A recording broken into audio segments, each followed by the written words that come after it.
واحلل عقدۃ من لسانی یفقہوا قولی۔ بہت شکریہ جناب برادرم بابر علی نوشاہی صاحب آپ کا اور آپ کی ساری ٹیم کا کہ ایک مرتبہ پھر تجلیات رمضان ٹرانسمیشن میں لب کشائی کا موقع ملا۔ فتح مکہ اسلامی ادوار میں سب سے بڑی فتح جس کو قرآن نے فتح مبین فرمایا، سبحان اللہ، وہ فتح مکہ ہے۔ یہ اس کا دو حرفی اس کا تعارف ہے۔ جی جی، بہت ساری فتوحات ہوئی مسلمانوں کو، بدر کی فتح کم نہیں ہے، آپ نے پروگرام کر چکے ہوں گے غزوہ بدر کے، میں استاد گرامی قبلہ تشریف فرما ہوئے تھے، جی بڑی سیرہ انہوں نے گفتگو فرمائی۔ ماشاء اللہ، بدر کی فتح بڑی عظیم فتح ہے، احد کی فتح، حنین کی فتح، تبوک وغیرہ، ہر فتح بے مثال ہے کہ مکہ کی فتح کو اللہ نے فتح مبین فرمایا۔ اصل میں اس میں بھی یہ فرسٹ آف آل کریڈٹ جو ہے یہ خالق رب العالمین کا ہے، جی ٹھیک ہے نا، اصل کمال رب ذوالجلال کا ہے یا اس کے آمنہ کے لال کا ہے، سبحان اللہ، ٹھیک ہے۔ اس میں اب باقی جو ہیں خدام حضور کے تو ان کی بھی اللہ نے ٹور بنائی، ان کا بھی سلسلہ ہوا اس کے ساتھ ملنے کے۔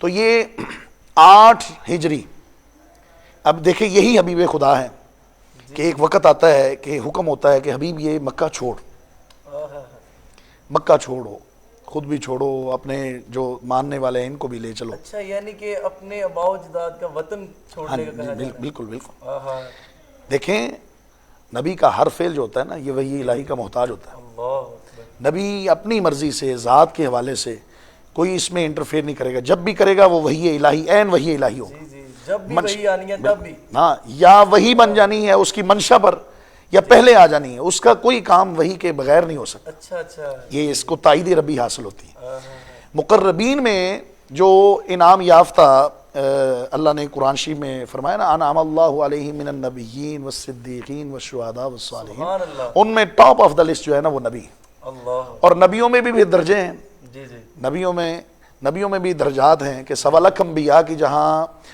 شان عظمت کی اختتام ہوتا ہے نا وہاں سے رسول کی عظمت شروع ہوتی ہے، سبحان اللہ، رسول کی جہاں اختتام ہوگی وہاں اولو العزم رسول کی شان شروع ہوگی، آہا، اولو العزم کی شان کا جہاں اختتام ہوگا، انتہا ہوگی، وہاں سے محمد مصطفیٰ کے مقام کی اوپر، سبحان اللہ، سبحان اللہ، ٹھیک ہے۔ تو یہ 8 ہجری، 8 سال، اس سے پیچھے سرور عالم صلی اللہ علیہ وسلم کو ہجرت کا جی جی، اللہ نے حکم فرمایا، اور حضور اسی ہجرت کی رات جب نکلے تو مکے کو سرکار مڑ مڑ کے دیکھ رہے ہیں، آئے، کعبۃ اللہ کو دیکھ رہے ہیں، آبا و اجداد وہاں ہیں، جی جی، قریش قبیلہ وہاں ہے، بنو ہاشم والے وہاں ہیں، سارا سلسلہ حضور کا لڑکپن، بچپنا، جوانی سب وہاں گزرا، جی جی، 53 سال کی عمر ہے جب مکہ سے جا رہے ہیں، اللہ، تو مڑ مڑ کے حضور کعبۃ اللہ کو دیکھتے ہیں اور یہی فرماتے ہیں کہ اے کعبہ میں تجھے کبھی بھی نہ چھوڑتا، آئے، اگر مجھے اذن الہی نہ ہوتا، آہا، خالق کا اذن نہ ہوتا، حکم نہ ہوتا، میں تجھے کبھی نہ چھوڑتا۔ تو لہٰذا یہ اچھا یہاں ایک لطف والی بات ہے، اس کا پہلے مزہ لیں کہ اللہ نے فرمایا حبیب اس کو چھوڑ مکے کو، تو عرض کی باری تعالیٰ کہ مکہ میری پسندیدہ آماجگاہ ہے، کیونکہ میرے باپ دادا یہاں ہیں اور میں یہاں ہی پیدا ہوا، میرا تولد ہوا ہے یہاں، تو یا اللہ یہ تو میری پسندیدہ جگہ ہے مکہ، اب تو فرما رہا ہے کہ اس کو چھوڑ، میں اپنی پسند کو تو چھوڑتا ہوں لیکن اب جاؤں گا وہاں جو تجھے پسند ہوگا، اللہ اکبر، تو لہٰذا مدینہ یہ رب کی سلیکشن ہے، اللہ کی پسند ہے، تو اس طرح محبوب اور محب کا ایسا آپس میں پیار ہے، ٹھیک ہے نا۔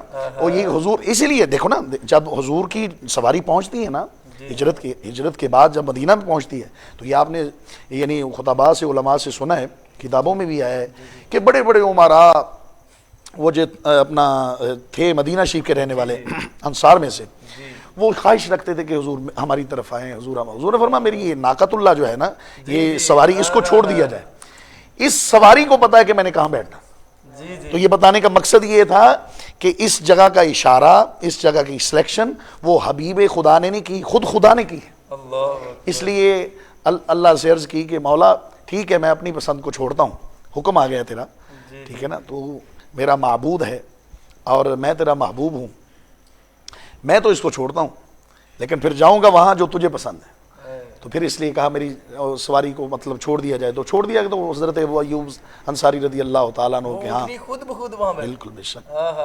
تو جب یہ دیکھو جس کی سواری کو یہ علم ہے، جی جی سوار کے علم کا کیا علم ہو. سواری یہ جانتی ہے کہ میں نے کہاں بیٹھنا ہے. جی جی تو وہ حکم آیا تو حضور آ گئے، اپنا مدینہ شریف آ گئے. جی سال دو بہت سے اس دوران غزوات بھی ہوئے.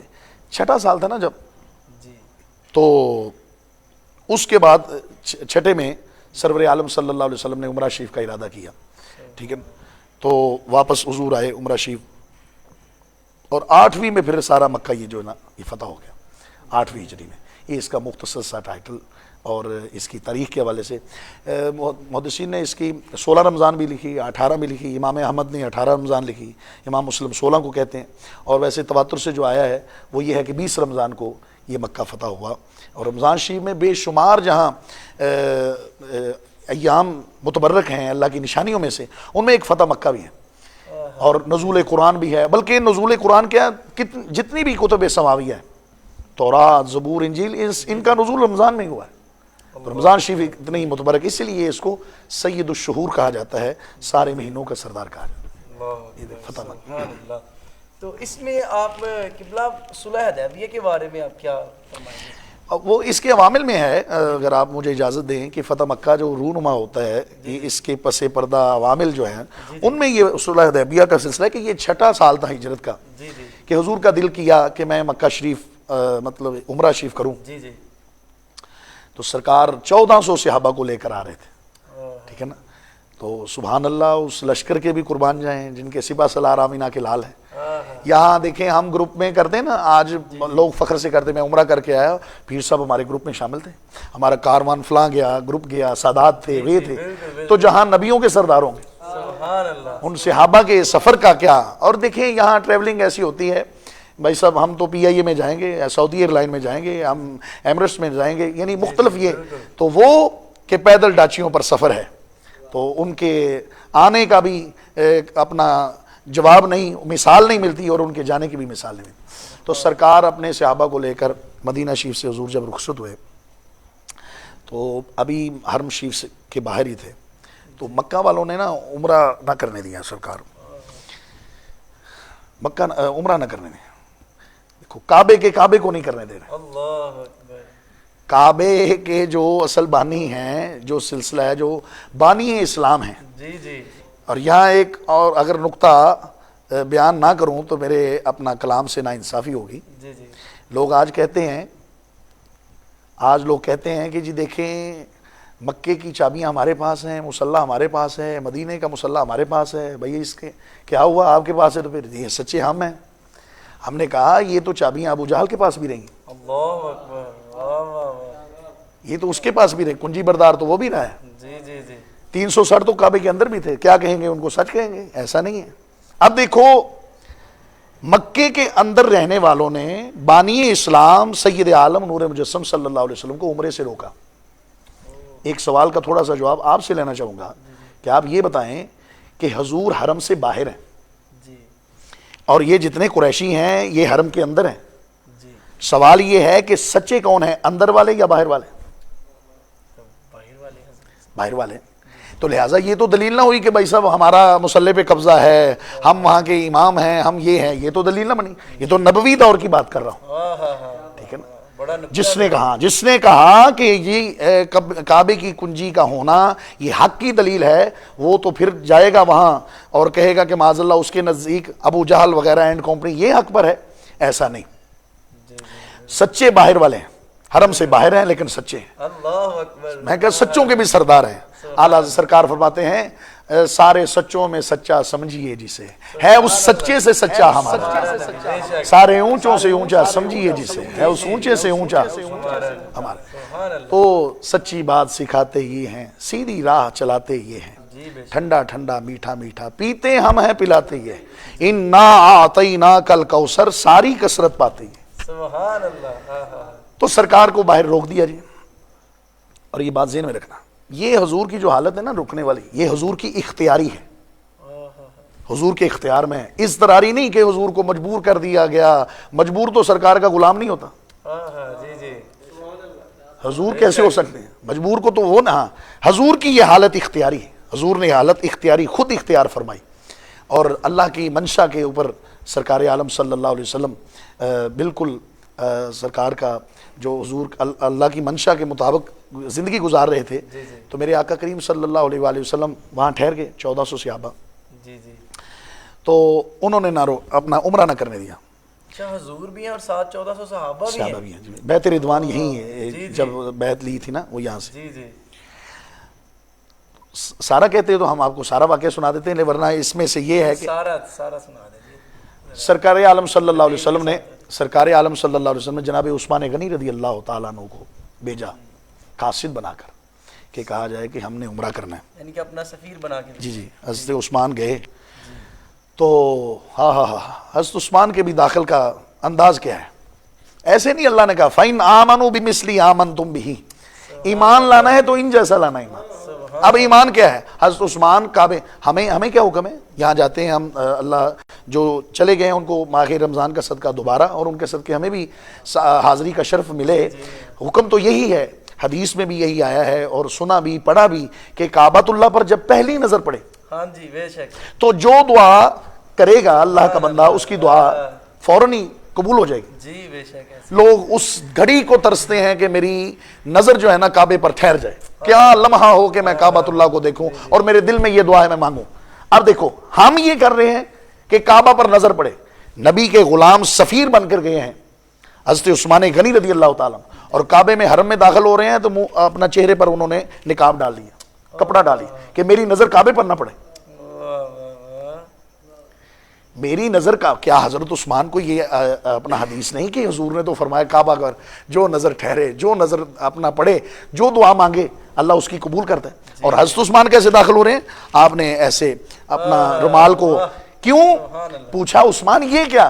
فرمایا ہم کعبے کو کیا جانتے ہیں، ہمارے پاس کعبے کا کعبہ ہے، اور ہم کعبے پر نظر نہیں ڈالیں گے جب تک کعبے کا کعبہ ہمارے ساتھ نہیں ہوگا۔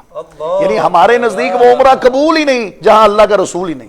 حالانکہ ان کو اختیار تھا، وہ دیکھ بھی سکتے۔ ہاں، انہوں نے کہا، جی جی، قریشیوں نے کہا، بنی امیہ والوں نے کہا، اپنا ان کے قبیلے والوں نے کہا کہ تم کرو لاکھ عمرے کرو تمہیں روکتے نہیں، لیکن تیرے صاحب کو اجازت نہیں۔ آپ نے فرمایا ایسا تو نہیں ہو سکتا کہ میں غلام ہوں، میرے آقا کو جب اجازت نہیں ہے، ہمیں ایسا عمرہ قبول نہیں ہے جہاں ہمارے ساتھ اللہ کا رسول نہیں ہے، بس ٹھیک ہے نا۔ یہ دو حرفی بات کی، اور ادھر کسی نے یہ بات افواہ کے طور پر پھیلا دی کہ حضرت عثمان کو معاذ اللہ شہید کر دیا گیا، حضرت عثمان کو شہید کر دیا۔ حضور کا جب یعنی کہ خبر پہنچی تو میرے آقا نے فرمایا صحابہ آؤ ذرا ایک بیعت لینی ہے۔ یا رسول اللہ بیعت تو اللہ کی وحدانیت پر ہو چکی، نبی کی رسالت پر ہو چکی، اب اور کون سی بیعت ہے؟ فرمایا یہ بیعت ہوگی خون عثمان کے لیے۔ یہ قبلہ یہاں پہ ایک پوائنٹ ہے کہ یہ بیعت جو لی گئی حضرت عثمان غنی رضی اللہ تعالیٰ عنہ آپ کی عظمت کے لیے لی گئی؟ میں یہی بتاتا ہوں یہ حضور نے فرمایا کہ قصاص عثمان کے لیے بیعت لینی ہے، آؤ بیعت کرو۔ کیونکہ حضور تو سب جانتے ہیں، یہی بات کلیئر کر رہا ہوں، سنیں ذرا۔ حضور نے بیعت لی، سارے صحابہ نے بیعت کی، ابو بکر پاک نے بھی کی، عمر پاک نے بھی کی، مولا علی نے بھی کی، سبحان اللہ، شیر خدا نے بھی کی۔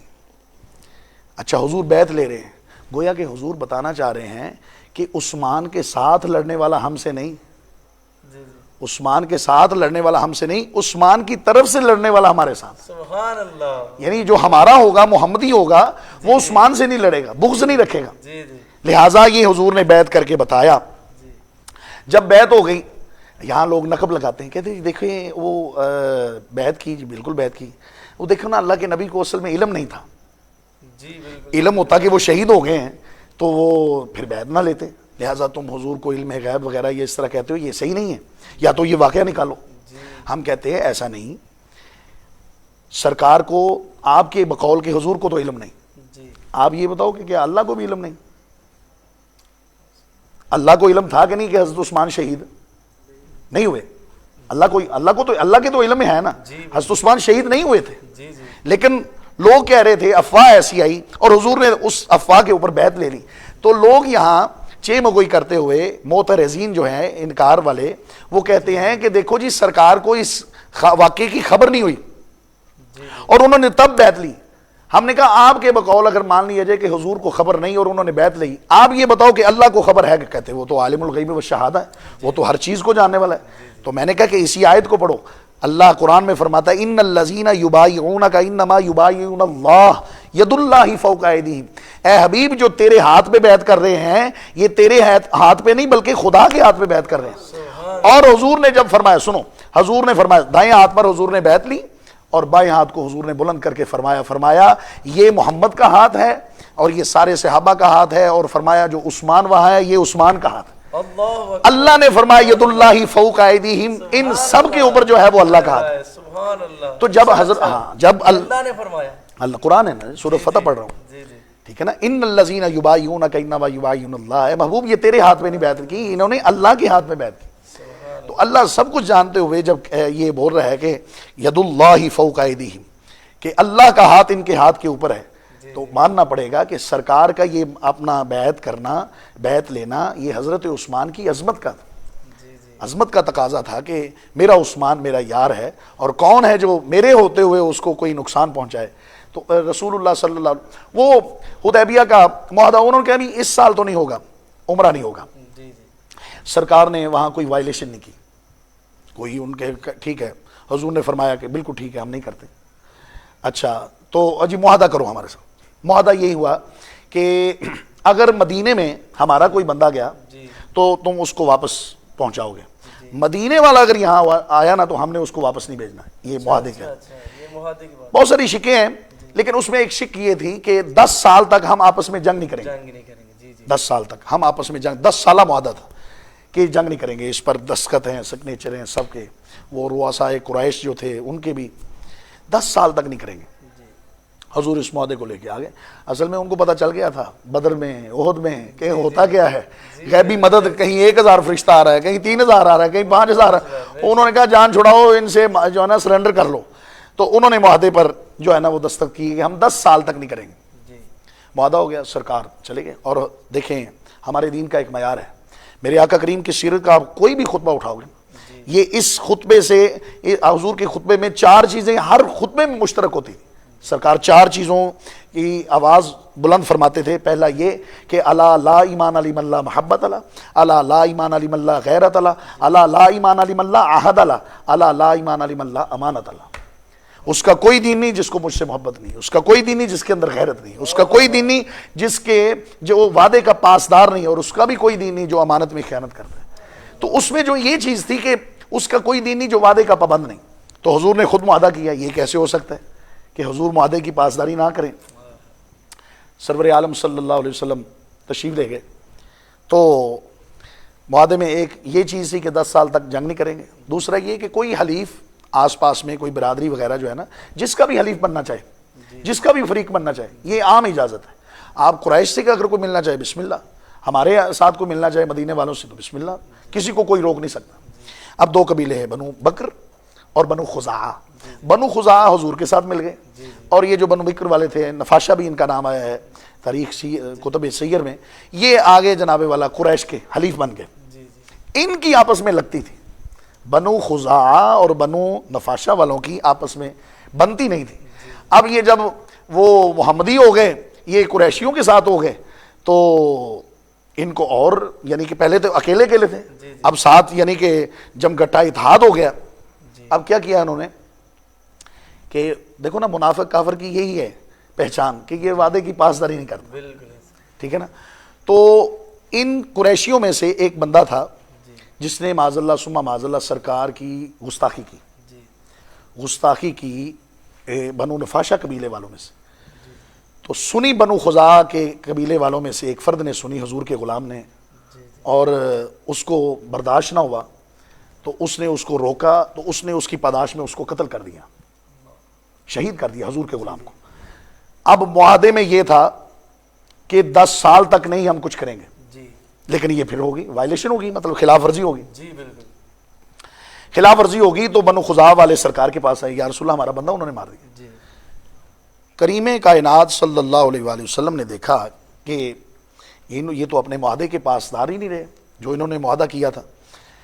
تو میرے آقا کریم صلی اللہ علیہ وسلم نے اپنے وفد کو روانہ کیا، اور روانہ کر کے سرکار نے وہاں 3 شرطیں لکھی. جی پہلا یہ کہ یہ جو ہمارا بندہ بنو خزاعہ کا جو شہید ہوا ہے اس کا قصاص دیا جائے. جی ٹھیک ہے نا, قصاص دیا جائے. اور دوسرا یہ ہے کہ یہ جو بنو نفاشہ والے ہیں یہ اپنے آپ کو قریش سے الگ کر دیں, جی اپنے آپ کو اس سے الگ کر دیں, یہ اتحاد توڑیں. اور تیسرا یہ ہے کہ اوپنلی اعلان کریں کہ معاہدہ جو ہے نا وہ ختم ہو گیا, ڈسمس ہو گیا, بھائی وہ جو ہے نا وہ ہم نے خلاف ورزی کر لی, ہاں وہ اس کو اب نئے سرے سے سلسلہ ہوگا. یہ 3 چیزیں تھیں. جب حضور کا نمائندہ یہاں آیا مکے میں اور ان کا کہ سرور عالم صلی اللہ علیہ وسلم کی یہ اپنا 3 شرائط ہیں, اس نے جب دیکھی پہلی شرط کے قصاص, دوسرا یہ کہ قریش سے الگ ہونا ہے, تیسرا یہ کہ اوپنلی اعلان کرنا ہے کہ ہم معاہدے کو بالکل ڈسمس کر دیں. انہوں نے نا جوش میں ہوش کھو بیٹھے, انہوں نے کہا جی نہ تو قصاص ملے گا نہ ہم قریش سے الگ ہوں گے. رہی بات کہ معاہدے کی ہم یعنی اوپن اظہار کریں کہ یہ ڈسمس ہو گیا, اس کا ہم کر دیتے. تیسرے کو مان لیا.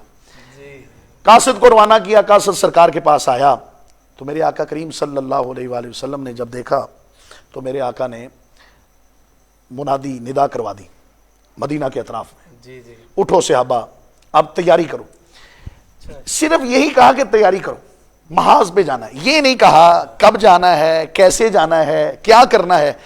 اتنا راز رکھا کہ جو حضور کے سفر میں حضر میں ہر موقع پر 7 تاجدار صداقت سیدنا ابوبکر صدیق رضی اللہ تعالیٰ عنہ کی ذات تھی, حضور نے ان کو بھی نہیں بتایا. اللہ اکبر, واہ.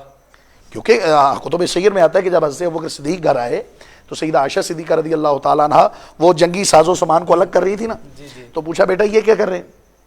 عرض کیا بجان کے سرور عالم صلی اللہ علیہ وسلم نے فرمایا کہ تیاری کرو, تو میں تو اس کی ذرا تیاری اس کی چھانٹی ہو رہی ہے. تو کہا کہاں جانا ہے؟ فرمایا یہ مجھے بھی نہیں پتا. اتنے راز کے ساتھ سرکار عالم نے یہ الاؤ 10,000 پر یہ محیط لشکر ہے, لشکر محمدیہ, یہ اپنی پوری آب و تاب سے جناب وہاں سے نکل کے مدینہ سے روانہ ہوتا ہے اور پھر آتے ہیں حرم میں داخل ہونے سے پہلے ہی اللہ ان کو فتح عطا فرما دے. سبحان اللہ, سبحان اللہ. بغیر کسی یعنی کہ کسی پر حملہ کیے, کسی کا کوئی خون آلود ہو یا اس طرح, بالکل واحد یہ فتح ہے کہ جس پر میں کہتا ہوں نا, جیسے کہتے ہیں نا کہ چیڑی نے بھی پر نہیں مارا ہو.